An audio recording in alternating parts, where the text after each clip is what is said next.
You dirty bastard. I have still yet to try Smoke Wagon. And you're sitting here on this, sipping it right in front of me. Always nice to dangle the carrot in front of the jackass. How is it? Good. All right. People say that. I have yet to experience it. I hear there's going to be a really dressed up 12-year coming out pretty soon. It's going to have some aftermarket modifications is the word on the street.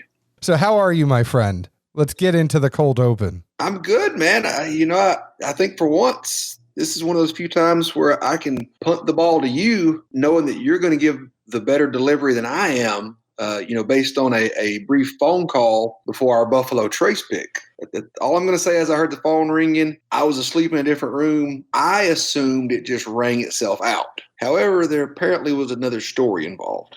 Absolutely there was. So I was driving. Now you had gone up and you had stayed the night at an Airbnb with Tom and Benton. And that's all that I knew was there. Just Tom and Benton and you and me, the wolf pack, riding around Kentucky, doing barrel picks. I got up at 4 a.m. and was driving up to Kentucky. And so I called you to let you know that I was probably about a half an hour out. And at this point, it's ringing.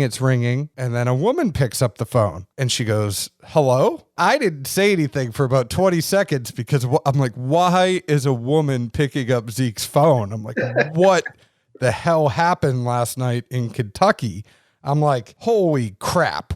I don't want to deal with all of this. Like, there's a lot of downstream ramifications here that I just was not prepared to deal with getting up at 4 a.m. and driving to Kentucky. So I had about a 20-second pause and I was like, hello? Is Zeke there? And she's like, oh, I think he's either sleeping or in the shower. And now I'm like, what the hell is going on? And then come to find out it was Tom's wife that I had no idea was actually there for the barrel pick and they're just spending time with Tom getting out of Chicago. But she picked up your phone and it left me pretty befuddled for about a good 2 minutes. Man, I would have loved to see the look on your face. I almost drove my car off the road.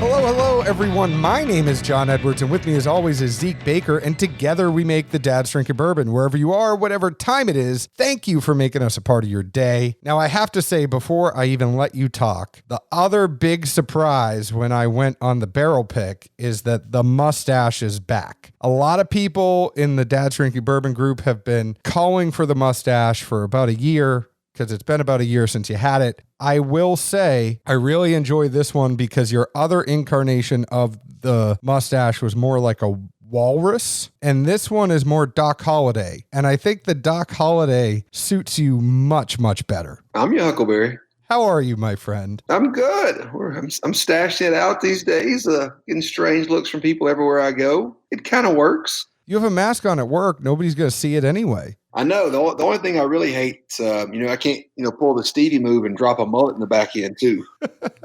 I like it just the way you are. You are very Val Kilmer in Tombstone. I absolutely think you're Doc Holliday right now. I mean, I'm not going to knock that comparison. It was always one of my favorite characters when I was a kid, wanted to be a cowboy. I think it fits your personality very well, the whole Doc Holliday mystique. And I'm a doctor. I mean, shit. More so than the dude. I think you are more Doc Holliday than the dude. Oh, no way. Get the F out of here, man. So much going on. Before we get into what is going on and what we're drinking, want to let you know today's show is sponsored by CashCartel.com, changing the industry standard in how you get your alcohol. They are like the Amazon of the spirits industry, so they will hook you up with merchants that will send liquor, whiskey, gin, rum, vodka, tequila, whatever it is, directly to your door. It is totally a convenience play. Obviously, their prices are going to be a little more expensive as they're an online retailer and you don't have to do the hunt thing. You don't have to go find or sit in a raffle. So your pappy will be more expensive, but your daily drinkers will be right on par and you can get them shipped directly to your door. You can find it at caskcartel.com. You can find them on Instagram at caskcartel. They're always doing awesome giveaways to their followers, so go ahead and check them out. You never know if you're going to get a sample of something pretty good sent to your door as well. But Zeke, there is so much going on. I'm very, very, very pleased to announce our friends over at Penelope are going to be coming into the Tennessee market here very shortly. So that is one big thing that's going on. Our friend Alex Castle down at Old Dominic has been doing awesome things. They just got a wheat whiskey in, as well as a blend of straight whiskeys that they just released this week. Those are MGP distillate, but it was cooked according to their recipe. So I think their wheat is like 83% wheat or something like that. Check that out. There's so many things that we are behind on reviewing, and I finally feel energized right now. We got to go through this whole line. We have Chattanooga Rye. We have the Old Fit Spring release. We got some stuff from Rabbit Hole. We have Legion. We have some other stuff that's on its way to us. I think we got to bring some interviews back here soon, so you're not just stuck talking to me the whole time. But it is an exciting time for us right now because I feel like the fog has been lifted in whiskey and things are finally starting to be clear again. I mean, one thing is for certain here, Edwards. What's that? No days off. Absolutely. Whatever you do in life, being a dad, doing the podcast, especially working out, no days off. Or just, picking and blending whiskey too. That too.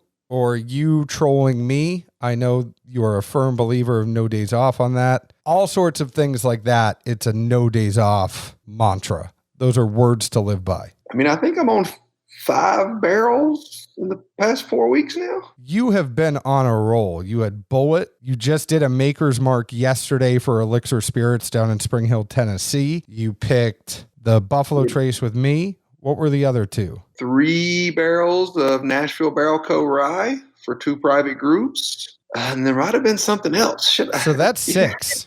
I know somebody's like, what have you been picking lately? I'm like, dude, I don't even remember, to be honest with you. Like, I have to write it down. I'm not even trying to be an ass. Well, I am glad that you're getting out there. I'm glad I was able to go see you at Buffalo Trace and do a pick. But we're talking about a distillery today that is near Buffalo Trace. It is in Lawrenceburg, Kentucky, and that is Wild Turkey. And this was one of the ones that we have anticipated all year, but naturally, with everything going on, we were delayed in getting some, and that is Rare Breed Rye. Well, and I'll throw this tidbit out there too before we dive in, because if not, I will forget it. I'm 99% sure. After the pick back on Friday, a few of us did swing by the gift shop just to see what they had. If you're familiar with the old, what they call the Wedgwood decanter, I think that was back early 80s. I mean, it's a really beautiful piece. They're actually selling those in the gift shop for about 70 or 80 bucks. I grabbed one. They apparently found some in a warehouse, decided one side already had a bird or the turkey etched on it. They went back and added wild turkey to the other. And you can look at the stoppers and tell these things are authentic. It's lead crystal, which albeit probably not safe for anybody for long-term sitting of juice, but events here and there, it's fine. And even more so, it's got the one-off of having a sticker that said made in Yugoslavia, which apparently is not even a country anymore. It was part of the Eastern Bloc. Did you get me one? Did you send me $80? I would have. You were like, hey, there's this really cool thing at Wild Turkey. You want one? Well, we'll work on that for next time. All right, next time. So we are talking about Rare Breed Rye, and Rye has almost had a little resurgence over at Wild Turkey, and maybe Bruce had something to do with it because he is such a rye guy, but they actually didn't start their production of rye at Wild Turkey until the 1970s, which is something that you might not be aware of, Zeke. And Rare Breed Rye hit in Oregon first before the rest of the country. At 112.2, it is the only barrel-proof rye at Wild Turkey. Cornerstone came close, but it was not actual barrel-proof like Rare Breed is. This is non-chill filtered, and it is a blend of 4, 6, and 8 years. I got that information by going to our friend Rarebird 101's website, and I found it was only fitting that I drink this Rare Breed Rye sample from my Rarebird 101 Glenn Caron. And also, he has a book. David Jennings has a book out right now about Wild Turkey that you should all go to Amazon and get. Well, alrighty then. A lot of information. I'm amped up today. I can tell. I'm surprised you're even sitting down right now. I'm You'd ready have to get out of my chair. bench jacked up, like standing there pounding the keyboard, doing some squats or some shit while we were talking. No days off. Well, admittedly, though, I did take a day off this morning. I was pretty well worn down to the crisp. I dropped the kids off at school. I came home. I looked at the sofa. The sofa said, "Yeah, buddy, come on over here." I woke up about noon. Not going to lie, it felt amazing. I am very jealous. But what did you think about this rare breed rye? Rare Breed Rye. We actually got this at the gift shop and popped it in the parking lot, white trash style. When in Rome. But so moving through this for the nose, I came up with a pretty good assortment. I felt like started out with wintergreen, then definitely picked up some clove and baking spice. If you kind of dive and get the nose a little further in there and dig in, it's got a cooling effect. And I find this with some ryes. Generally speaking, I feel like it's normally in the Kentucky ryes or low rye ryes more so than the high rye, but I have had it in both. It's just I get it in some of the ryes, and for whatever reason, it just gives that like cooling sensation. I don't know if it's like an olfactory thing from Wrigley's gum or some shit. Who knows? After that, kind of on the opposite side of the coin, it really also had just a little hints of confection sugar over caramel. That's fair. For the nose, for me, I would say it was light and sweet. There was almost like a lemon iced tea, and then got the clove, got the wintergreen, a little bit of caramel. I think the nose was just so sweet, and it wasn't heavy for a high proofer, for a barrel proof. It was just such a light, sweet nose. I know I said that over and over, and that's the least descriptive thing I said, but that lemon iced tea, clove, a little bit of wintergreen. Yeah, and I think something neither one of us mentioned, but from what I understand, both of us probably are in the same boat. For barrel proof, there's no alcohol singe on this whatsoever. 100%. You are 100% right on that. I think we both kind of overlooked that just because it wasn't there. It didn't pop in any of our heads. But, barrel proof, normally you get at least some of that little expansion of the nostrils toward the back end where, ooh, a little bit of booze in there. Yeah, it was like nosing something that's 90 proof. Yeah. What did you get on the taste, my friend? Immediately, a spice and tingle just coat the entire palate. Then I picked up, I put down orange zest. I think it could easily go with your, nosing note of lemon zest as well. But it's definitely, whichever one of those citrus fruits you want to go with. It's just got that zest and zeal to it. Toward the back end, it really kind of moved into, I put down a leather finish. Could be an oak or a wood kind of thing too, depending on what you want to pick up or what just popped in your head first. It definitely is drying and hangs. There was no Kentucky hug. Literally nothing beyond the palate, but the singe hangs on the tongue, which I think was kind of novel. And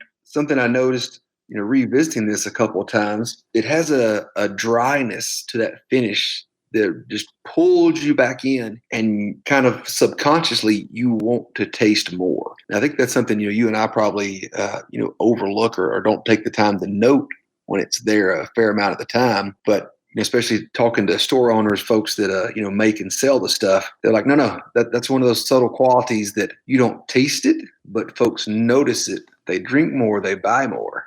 This is a subtle thing you want in whiskey, even though it's never on paper. I am shocked right now as to how similar our notes were for this, because this does not happen often. And maybe this is being apart from you kind of pulls us together. The only difference I would say, the taste, I said rye bread kind of in the very beginning, then just a whole bunch of orange, slight vanilla. It has a nice mouth coating. The second it gets past the very tip of your tongue, like that rye bread, orange, vanilla, that's only on the very tip. And then it's a spice bomb of pepper, cinnamon, spice. Your tongue tingles. That tingle just lingers. That spice lingers. I totally agree with you. It makes you want to go back and sip it more. There's a little bit of leather and oak in there. And the funny thing is, if you let it sit for a few minutes, it's almost like a mint that remains in your mouth. The spice, once that subsides, there's a little bit of mint there. Huge, just packed full of spicy flavor. The nose does not match the palate on this. And I'm not saying that in a bad way, but you take a sniff of this and you're like, oh, this is not what I was expecting. And then you taste that sip and you're like, oh, that is exactly what I was expecting on this. Yeah, I don't know if the Kentucky hang is a thing compared to the Kentucky hug, but if so, like this has the hang. it just sits there on the palate really good toward the back. And like I say, that dryness, it's a subconscious thing, but look, let me get a little bit more of that. Let me try. I'll get a little bit more. Yeah, one more time. But there is absolutely nothing in my chest. For being a barrel proof whiskey, it does not touch my chest at all. All the action's happening in your mouth. What's the mash on this? Did you say? It did not say. Wish I knew. Oh, so we don't know the turkey mash in general for rye? I don't know the turkey mash in general for rye. That guy fail number one. Now, I think if people wanted us to know, it would have been readily available. I got to talk to my people. All I know, it is a blend of 4, 6, and 8 year straight rye whiskeys. It's non-chill filtered, but does not say what the mash is. Gotcha. It's not one of those sippers that you sit there and go, oh, I'm going to have a smooth sipper tonight. That is the last thing I would put for this. But man, is it just chocked full of a bunch of different flavors. It'll wake you up if you need it. If you slept on your couch until noon and you woke up and you're like, I need something and I don't drink coffee, take a sip of this. I mean, I can't confirm or deny that, but it does sound like a good idea at least. I have them every once in a while. So anyways, this comes in at $60. What do you think, my friend? I think it's a buy. I got a bottle from the gift shop Friday. I enjoy it. I don't know if it's ever my immediate go-to grab kind of pour, but for anyone that enjoys a rye, this would be one of the first things I would reach for and saying, hey, what do you want to pour of? Oh, I want a rye. Well, let's start here. I think this is a fair starting point to see where we want to go. I am 100% with you that it is a buy. And for me, I like having a little bit of variance in the rye. I don't like having the same mash bill all the time. I like being able to go to different ones, taste different things. I'm not saying it's going to be something I'm going to drink every day, but it is a mainstay, just as rare breed bourbon will be on my shelf forevermore. True story, bro. Anyways, we are both a buy. You can get the official Dad's Drinking Bourbon Glencairn glass by going to premiumbarproducts.com. You can also get custom laser etched glassware there, as well as cool bar tools. They have that little perfect dram. It is my favorite glass right now. It is a 2 or 3 ounce glass. I forget off the top of my head, but it's kind of like a mini Glen, but it's different. And I love the thing. I'm pretty sure it's 3 ounces. And you could get that at premiumbarproducts.com.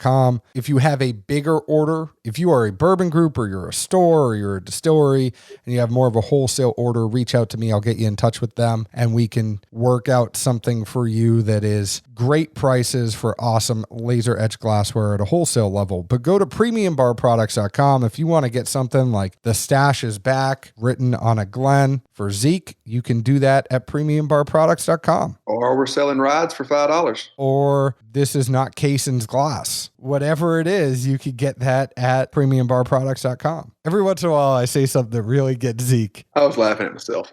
I know, because you did it. Bad when you laugh at your own joke and nobody understands what the joke is, but we will save that for another day. The folks can find us on Facebook at Dad's Drinking Bourbon, Twitter at Bourbon Dads, Instagram at Dad's Drinking Bourbon. Find us wherever you download your podcast. Chances are you already have because you're listening right now. Please leave us an open and honest review like we leave open and honest reviews about the whiskey we drink. Zeke, where else can the folks find us? Good old Nashville, Tennessee. We're still here, people, alive and kicking. Cheers. Ciao.